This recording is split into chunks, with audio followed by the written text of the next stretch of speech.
Hey, welcome. Hello. Thank you for clicking. My name's Kevin. I was asked to do a chat at a thing recently. And my speaking skills aren't quite what they used to be, so I didn't go fantastically. It was okay, but I thought I would record it for posterity because it was kind of interesting. I was asked to give a chat on like do a short speech on a trans perspective in terms of what I'm seeing in the culture war and on social media reflected. And I'm obviously a one of a growing number of transsexual adults who are alarmed and concerned by what I'm seeing.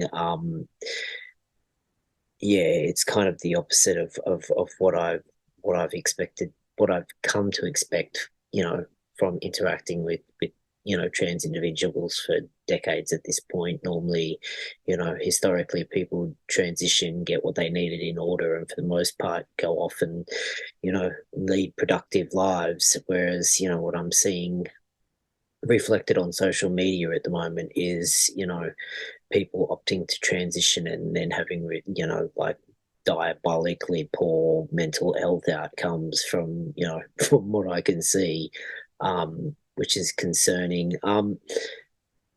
Trans space is kind of an interesting space because there's a lot of well-meaning misinformation or singular narratives that populate the space. One of them that I bump into a lot is people kind of expect that 20 years ago there was a lot more safeguarding in terms of who was allowed to transition and who wasn't. I transitioned in 2001 and I did not bump into any safeguarding really whatsoever.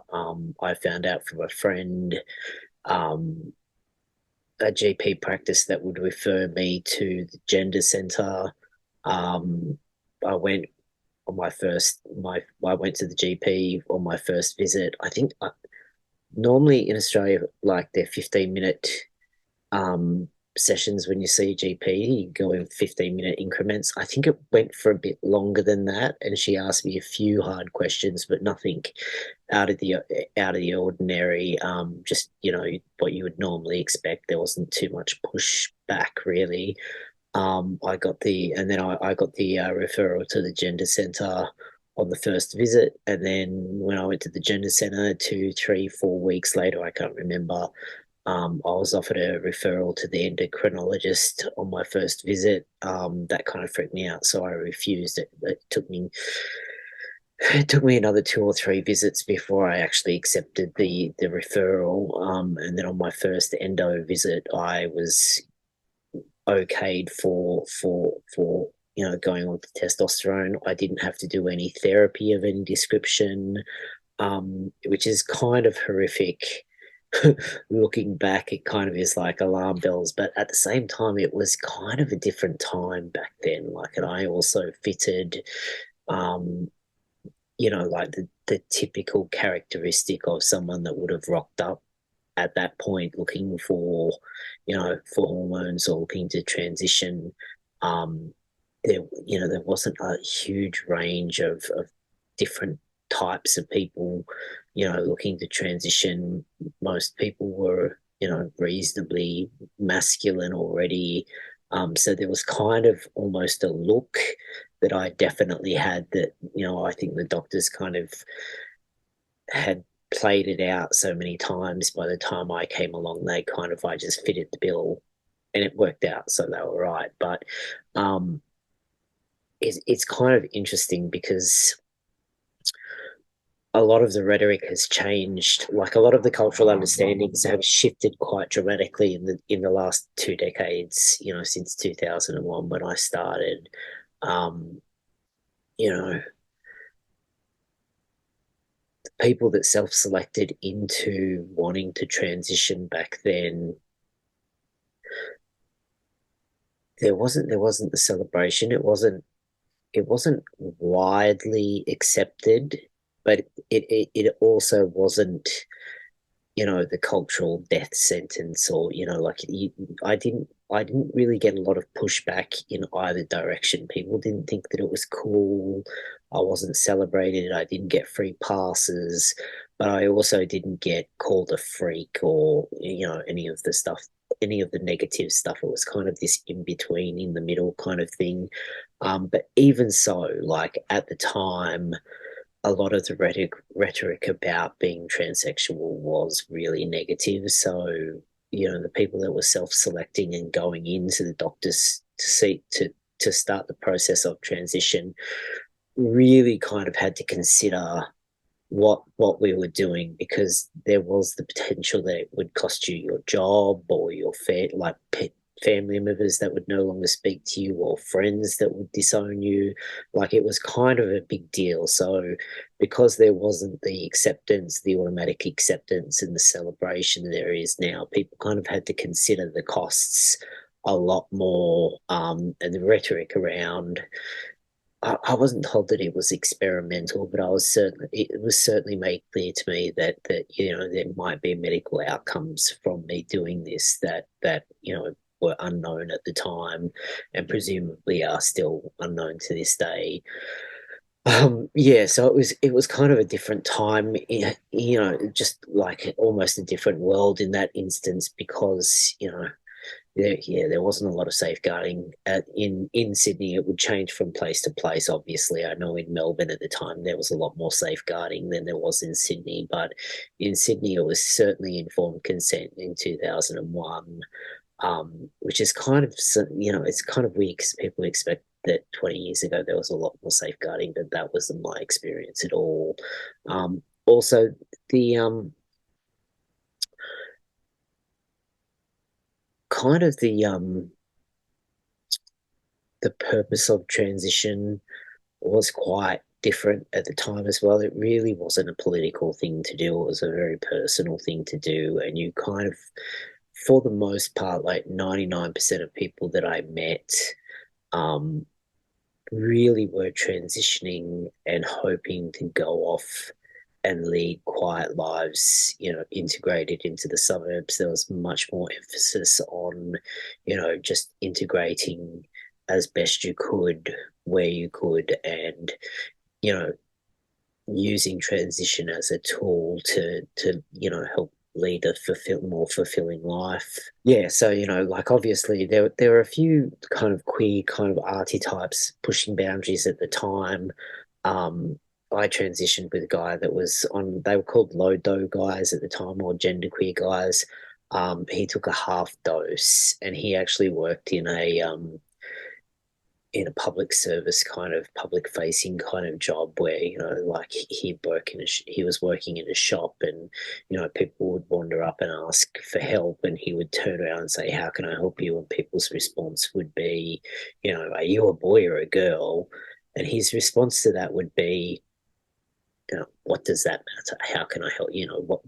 What kind of milk were you after today? Like, it was kind of, the inference was kind of on the people that were transitioning to make space for people who didn't quite understand, which is quite different to now. There were a lot of, I recall there being, I transitioned at kind of a, like a perfect little window where there were, a number of social supports and peer supports. And like, I kind of transitioned in a group of about probably 10 to 15 people that were all within 2 years of starting transition, and we all had a lot of other crossover demographics that in common. So there was a core group of us that all kind of befriended each other and helped each other out, and we did group counseling together. There's a lot of there's a lot of interesting things that happen when you transition, because obviously you're not changing your biological sex, but you are changing your characteristics, which means you also are changing your social sex, like the way that other people interact with you. um you know in a lot of cases with trans guys, pretty completely and convincingly. So you kind of end up, pardon me, in a lot of odd social situations, because you were raised as a female, there are a lot of male social cues that you don't really expect to bump into until you bump into them, and then you've kind of got to learn to deal on the fly. Like people just kind of looking at you weirdly, not really understanding why you don't know how to respond, you know, to said social situation in the correct manner. And there are a lot of social support groups at the time, where we all kind of did our best and went out of our way to help each other kind of integrate and to help each other understand where other people were coming from and decoding, social messages and things like that, so that we could all, like the emphasis just was in helping each other move forward with our lives. Transition was very much a tool to, get everything in place. And then the whole trans thing kind of in some ways moves to the background as you just move on with your life. Obviously it comes up on a regular basis, but it's not, the first thing that you think of in the morning when you wake up. It just is, part of your reality. It's not the whole thing, which seems to have also changed pretty dramatically. Um, I don't really remember. I don't really remember many people actually talking about.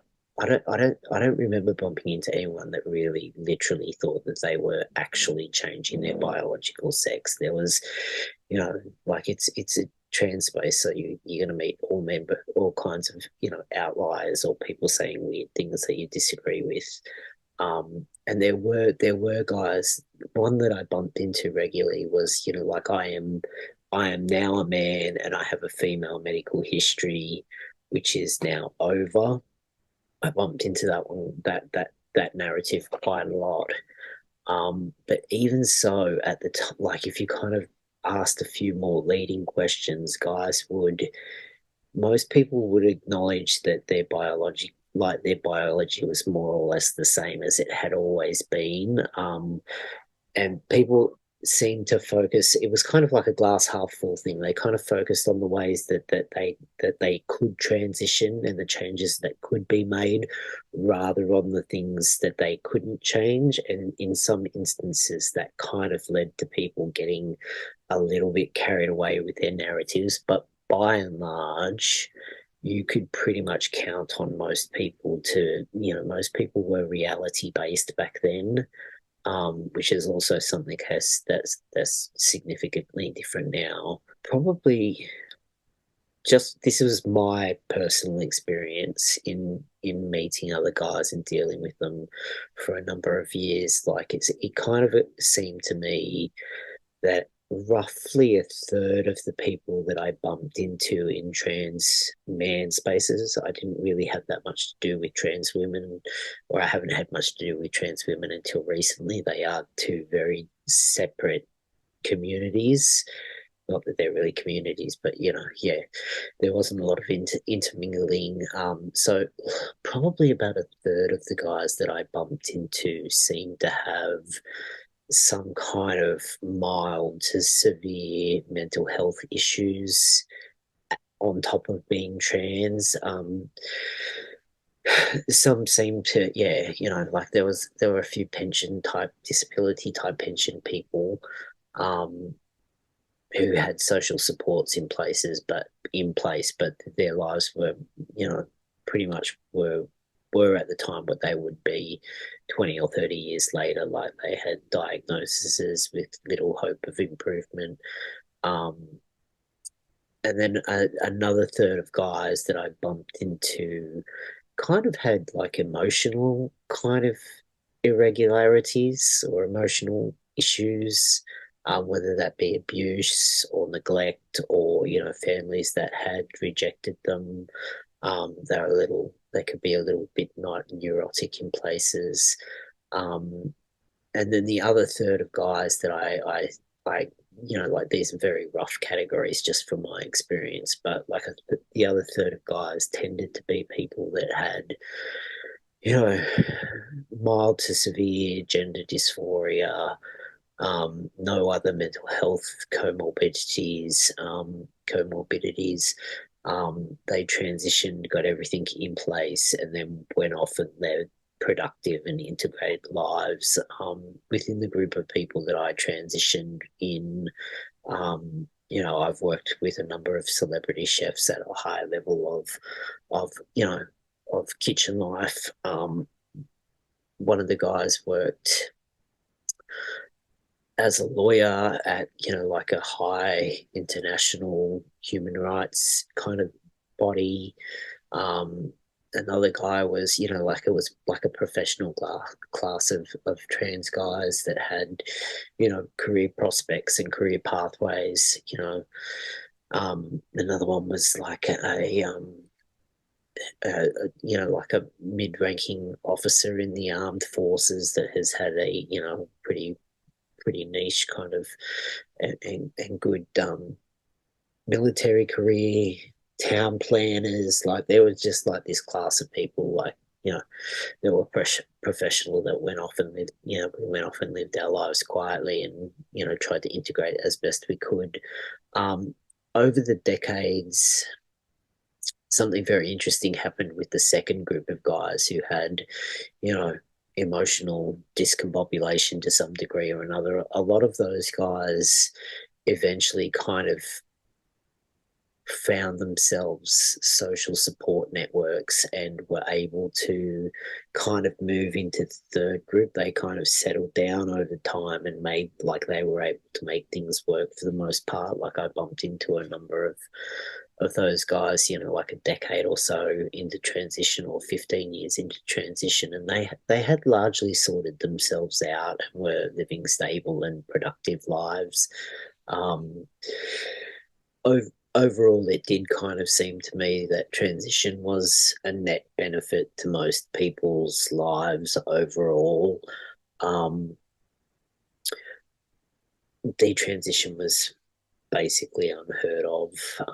But even so, I met one guy who detransitioned as I was coming into the community, and nobody there was no ideology at the time. It was just a group of people that had decided on this medical pathway that were getting together and supporting each other. So, for someone that this guy that detransitioned was not unwelcomed or shunned, or if someone that I had transitioned with had called me and said, oh, actually this really wasn't what I thought it was going to be and it hasn't helped me, then I like the group of us would have done everything in our power to support that person. We wouldn't have rejected them. So it really wasn't an ideological kind of space at all. um, there was a little push and pull with the transsexual, transgender politics as transgender kind of came in. But for those of us that were new, we didn't really understand what that was ultimately about. And, for the most part, it seemed to me that people, even the most community minded people, would kind of start to transition, look for social supports, find friends in the community, and then by the time you've hit the 2 year mark of transition, everything was mostly in place.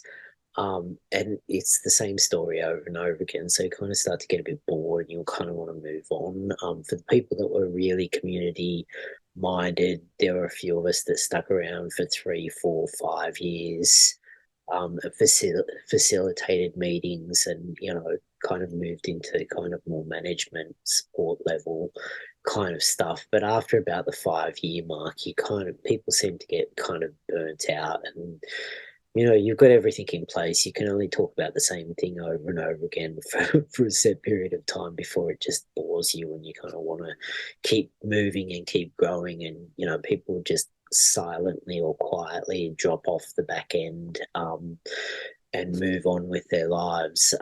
So yeah, it was a very different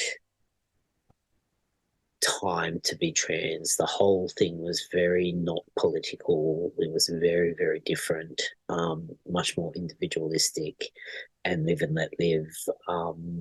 The onus was kind of on trans people to, we were expecting not to have, people spit in our face, so to speak. Like we were allowed to change documents and things like that. So we were expecting we're expecting to be facilitated like culturally and societally to the point where we weren't harassed. But, you know, after that, it was kind of like, well, I'm the exception to the rule here. So, I also need to navigate around other people as well, because I am the odd one out here, which wasn't a self-hating thing. It was just a mutual respect thing at the time. That was how I viewed it. Um, yeah, so after about 4 or 5 years, I kind of dropped out of community stuff. So, coming into 2019, it was actually like a massive shock to me to bump into how politicized this process has become, which is kind of shocking because I've been, like an armchair kind of lefty socialist type person, Greenie, for my entire adult life. To see the politics that I espoused kind of spiral into a toxic realm has been really eye opening and really shocking.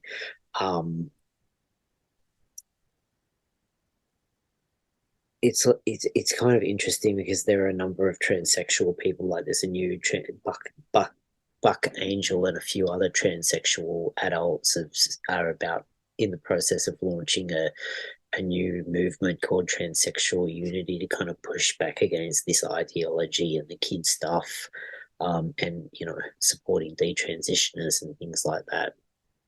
Yeah, so we seem to be in this strange kind of time warp at the moment where there is a large group of society that doesn't seem to realize that the same freedom of expression that has allowed me the right to transition is the same freedom of expression that allows other people to speak against the idea of transition and say that they don't like it. Um, and the principle underlining that is kind of sound. Um, Once we smash that principle and start getting governments to protect minorities on the basis of speech they don't on the basis of speech we don't like, once that principle has been smashed, it seems to me that we're kind of on the winds of whims, depending on whether the government then will find some smaller minority in the future that's right, whose rights will be put before the trans community. Like this could turn very quickly. Like once you break a principle that society is pinned on, like that you like for however humane a reason, you can't predict where that ends up because you kind of there's no logic that flows from once the principle once the principle is broken, the logic is kind of thrown out, and logic and principle are thrown out the window, which could very easily turn around and be used against the trans community in ways that we are not going to like, if we continue down this path, which is why I spend a lot of my time kind of reading and researching and speaking on these issues. Um, but yeah, anyway, I hope everybody has a lovely rest of their day, evening, morning. Anyway, have a good one.